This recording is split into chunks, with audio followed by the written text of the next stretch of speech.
Essa centralização significa o quê? Você tem um cacique principal que muitas vezes sabe falar espanhol, pelo menos mais ou menos ele sabe falar espanhol. Ele entende mais ou menos como funcionam os espanhóis, depois os argentinos, e esse cara ele tem a autonomia para negociação. Ele ia, negociava muitas vezes pessoalmente, em nome de toda aquela turma que estava ali atrás. Depois ele voltava e fazia um parlamento, que era uma reunião com os indígenas todos, com todos os caciques, para acertar os trâmites daquela negociação. Essa foto, então, ela é interessante porque a gente tem aqui um cacique principal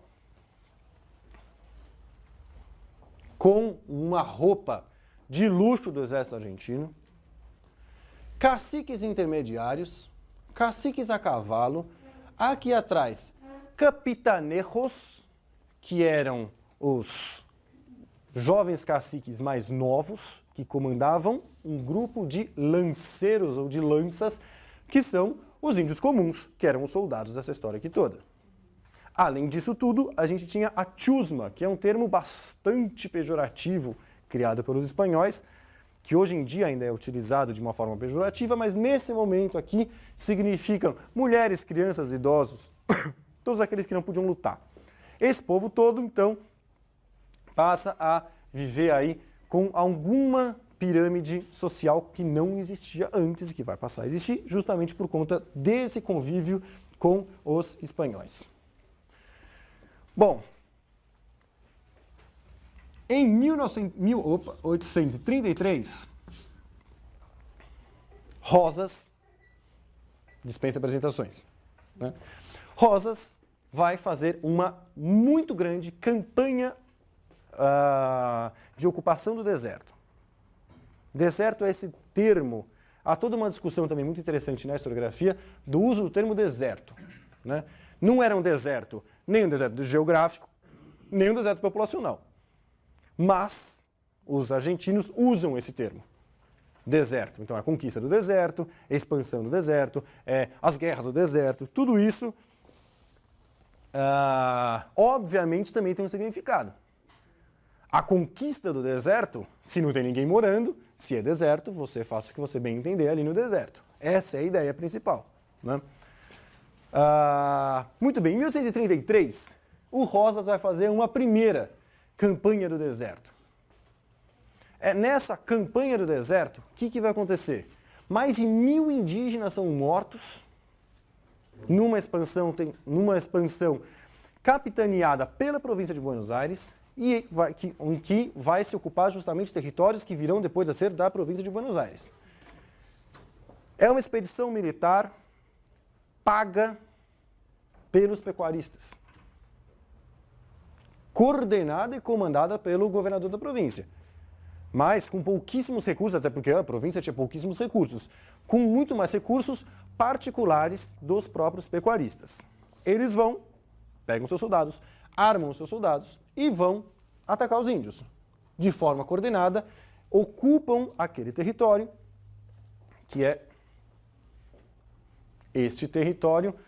A campanha do deserto do Rosas, ela vai partir daqui, entra por todo este território, que virá a ser o território da província de Buenos Aires hoje em dia, naquela época não era, chegam até Bahia Blanca, importante cidade hoje em dia da província de Buenos Aires, fundam Bahia Blanca, fundam dois importantes fortes na Serra de Tandil, o Forte de Azul, o Forte de Tandil, e voltam a Buenos Aires.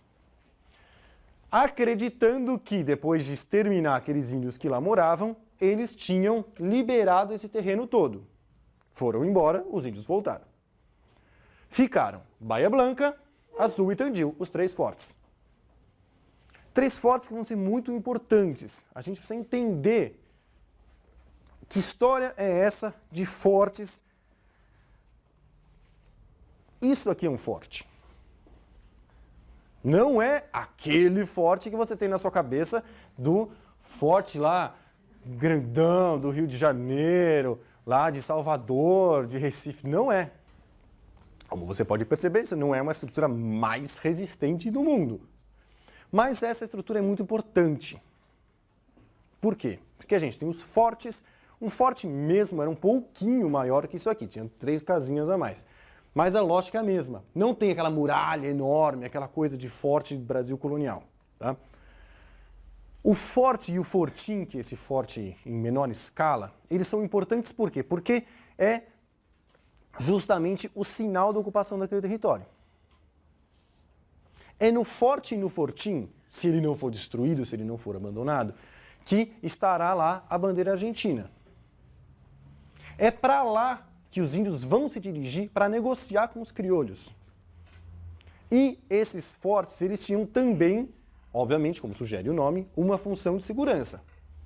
Qual que era a função de segurança? Você pode imaginar que isso aqui é absolutamente inseguro, viver nesse forte. Mas o que acontece? Eu tenho uma torrezinha pequena de vigilância, mas que numa região pampiana plana, que você vê quilômetros e quilômetros pela frente, te dá algum tipo de informação. Para que serve isso? Isso aqui não vai conseguir parar malom nenhum. Mas, quando o guardinha aqui em cima ele via o malom vindo, ele disparava um tiro de canhão, que não era para matar aqueles índios, ele era para avisar o estancieiro que estava atrás dele de que vinha um malom. O estancieiro também não ia conseguir recolher o seu gado, porque o gado ficava espalhado. Mas o estancieiro chamava os seus homens, seus gaúchos, todos se armavam e tentavam parar aquele malom. Era para isso. Essa era a principal função do fortim. A gente tem muita documentação produzida nos fortins. Os tratados de paz eram assinados muitas vezes nos fortes.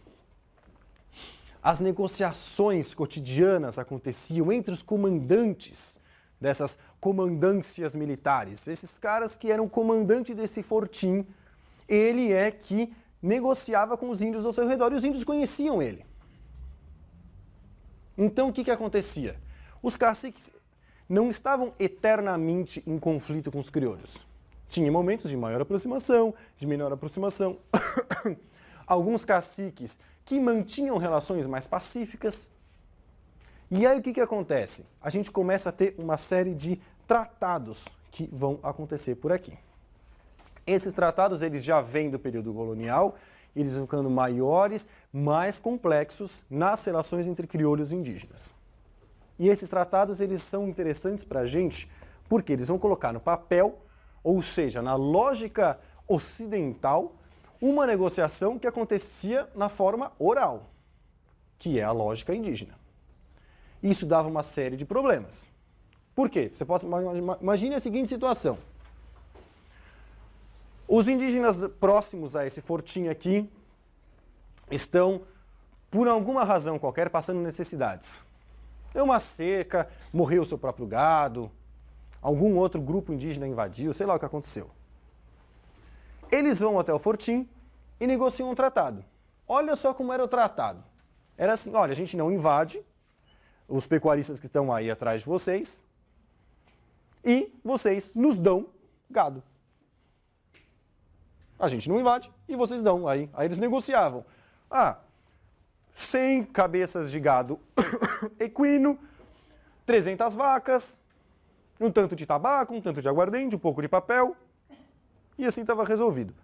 O comandante militar mandava essa negociação para os seus superiores, em Buenos Aires, em Córdoba, São Luís, dependendo de cada província.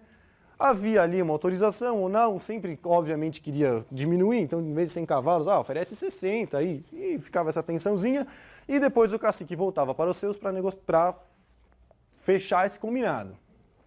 O que acontece? Por um lado, a gente tem a negociação oral do cacique com o comandante, que era o jeito que os indígenas funcionavam. Isso dava problema. Por quê? O indígena considerava o quê? Você, comandante, deu a sua palavra. Está dado. Palavra é palavra. E para o comandante, qual que era importante? O que estava assinado no papel. Então, a gente tem alguns problemas que acontecem aqui. Um outro problema qual que é? Na lógica ocidental, o comandante do fortim aqui assinou um tratado com os caciques de sua região. Ele representa Argentina. Então, se ele sair daqui e vier outro, continua o tratado, pela lógica ocidental, certo? Pela lógica indígena, não. O tratado foi feito com aquele comandante. Se aquele comandante saiu de lá, é como se o cacique daquele lugar tivesse saído de lá. O próximo que vier é que negocie de novo. Isso, você pode imaginar a quantidade de problemas que dava. Bom, estávamos falando de 1833. Rosas fez as campanhas, ocupou, matou um monte de gente e foi-se embora. Neste mesmo momento, e aí é uma daquelas grandes polêmicas historiográficas argentinas, se foi uma coincidência ou se não foi uma coincidência. Acontece que Rosas vai embora e chega na Argentina uma grande quantidade de índios Mapuche, índios araucanos, comandados por um jovem cacique que é Juan Calfucurá.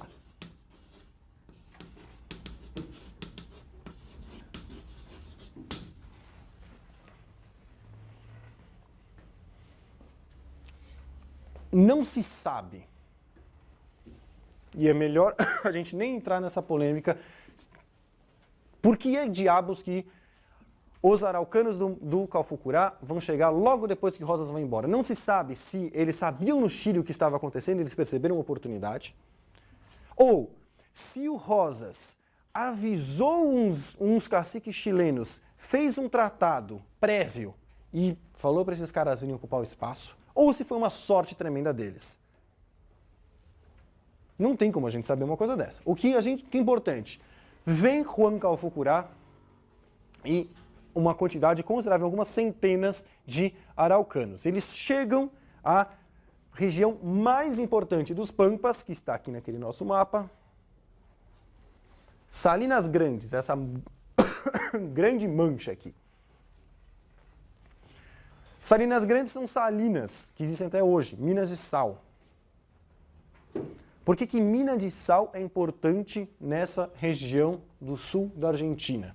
Por quê? Veja bem, se a principal atividade econômica daquele momento era a pecuária, e a pecuária, muito dela, eles abatiam os animais para produzir couro, com o sal você consegue aproveitar a carne.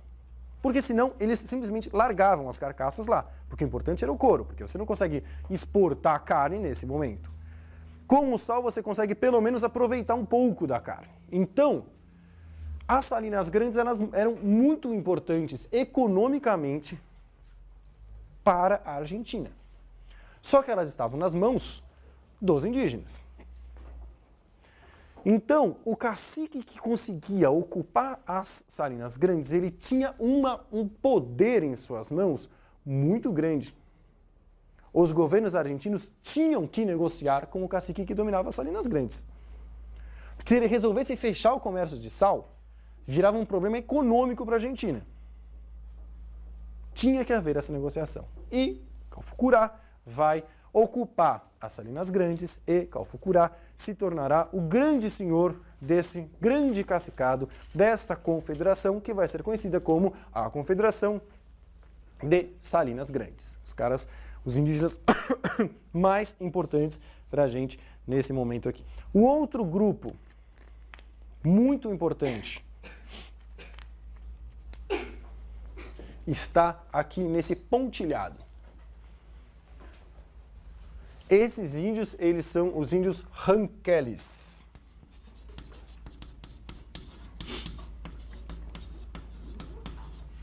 Há um famoso relato de uma expedição de um coronel do exército argentino que se chama Una Excursión a los Indios Ranqueles, do Lúcio Mansilla, que é, assim, muito lido na Argentina, né? É um livro que é um livro bastante extenso, mas que é um livro lido em escola na Argentina, em que o Mansilla, lá na década de 70, ele vai contar a viagem que ele fez para os índios Ranqueles que moravam aqui ao sul de Córdoba e São Luís, para fazer a negociação de um tratado. Então, se vocês tivessem estudado na Argentina, vocês iam ter lido muito, provavelmente, na escola Una Excursión a los Indios Ranqueles, que é uma fonte muito interessante de pesquisa. A gente aprende muito sobre a Argentina, sobre os criolhos e sobre os indígenas, lendo o livro do Mansilla.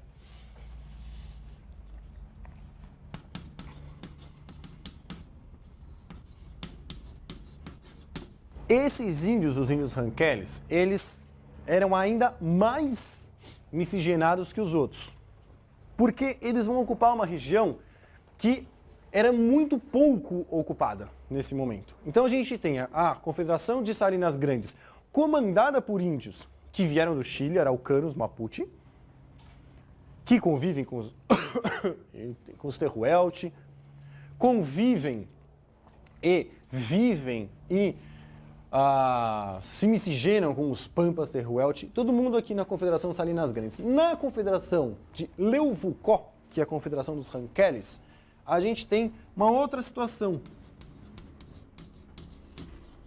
Leuvucó é uma lagoa que tem ali. Esses índios estão ali, araucanos, Tehuelches, Pampas, índios que fugiram de outros lugares e muitos brancos. Como vocês sabem, a Argentina tem uma série de guerras civis, de lutas e disputas nesse momento.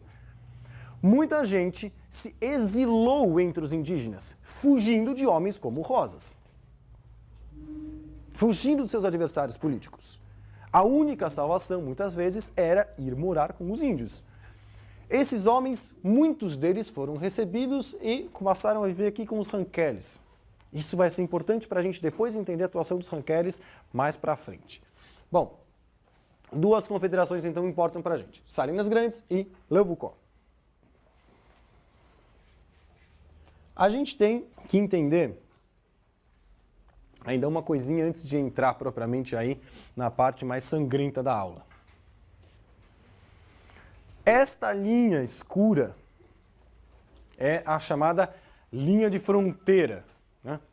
As fontes chamam de linha de fronteira, mas a gente sabe que não era uma fronteira propriamente estabelecida. Nós aqui, eles lá. Tem se usado mais o termo zona de contato.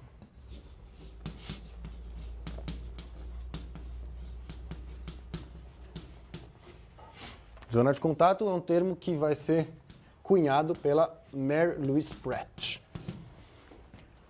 Não para a situação argentina. Né? Ela usou para outra situação, mas a gente usa para a situação argentina. Por que zona de contato? Porque não tinha efetivamente uma fronteira. Não tinha um rio que fosse de fronteira, não tinha o território efetivamente ocupado por um grupo e outro grupo, não tinha um muro, não tinha nada. Era uma linha imaginária, mais ou menos daqui para cá é nosso, mais ou menos daqui para lá é deles. Sendo que esse mais ou menos era muito mais ou menos, expandia-se, ocupava-se, perdia território de um lado e do outro. Zona de contato também supõe uma intensa miscigenação, que era muito característica dessa nossa situação aqui. Você tem brancos, como eu estava falando para vocês, que foram morar com os índios, e tem índios que foram morar com os brancos. Você tem dos dois lados da suposta fronteira, então, uma cultura mestiça, miscigenada, muito semelhante. Isso também vai ser importante mais para frente para a gente. Nesse arco aqui, que vai de Córdoba, São Luís e Mendoza, a gente tem essa zona de contato com uma intensa miscigenação. Essas são as províncias que até hoje estão ali na Argentina, né? Córdoba, São Luís e Mendoza. Eu vi um monte de gente anotando aí, então vamos retomar. E aqui a de Buenos Aires. Nessa região, miscigenação, índio para lá, índio para cá, branco para lá, branco para cá, cultura indígena do lado de lá da fronteira, do lado de cá da fronteira. Cultura branca de lá e para cá, e isso está disseminado. Outro ponto muito importante desse nosso mapa, se você perceber, tem umas linhazinhas tracejadas aqui. Essas linhas tracejadas eram as chamadas rastrilhadas.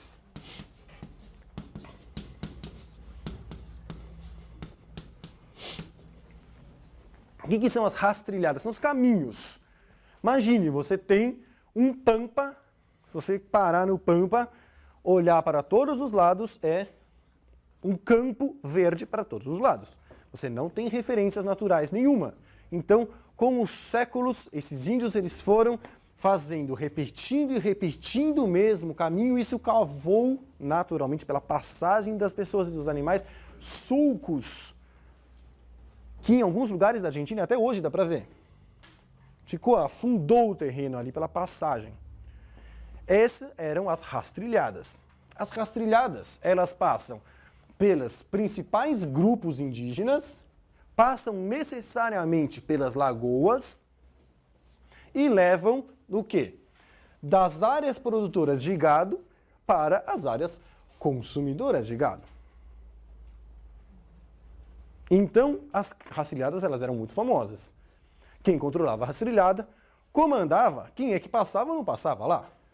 Porque não é todo índio que é amigo do outro índio, né? Aquela outra imagem, romantismo do século XIX, né? Todo mundo amigo. Imagina. Você controla este acesso, quem vai passar por ali é seu aliado. Ou o outro grupo vai te atacar para controlar aquele acesso. Nos cruzamentos das rastrilhadas, feiras indígenas. Comercializava-se de tudo. Gado roubado, mas todos os produtos possíveis e imagináveis feitos com o gado, couro, produtos com osso, com crina, com tendão, carne, o que você quiser. Que mais? Produtos comprados da região criolha, produtos de trigo, de milho, produtos como pinhão que vinham aqui da área chilena, por isso que chamava-se perruente, aquela população aqui. Ah, não coloquei aqui. Esses caras aqui. Perruente é o quê? O povo da terra do pinhão. Muita araucária, muito pinhão, os caras comiam muito pinhão. Então comprava-se pinhão, comprava produtos de prata, produtos metálicos, armas, bebidas, tabaco, essas coisas todas, isso tudo nesses cruzamentos das rastrilhadas onde tinha-se. Então essas feiras, veja que a mais importante delas está no meio de Salinas Grandes.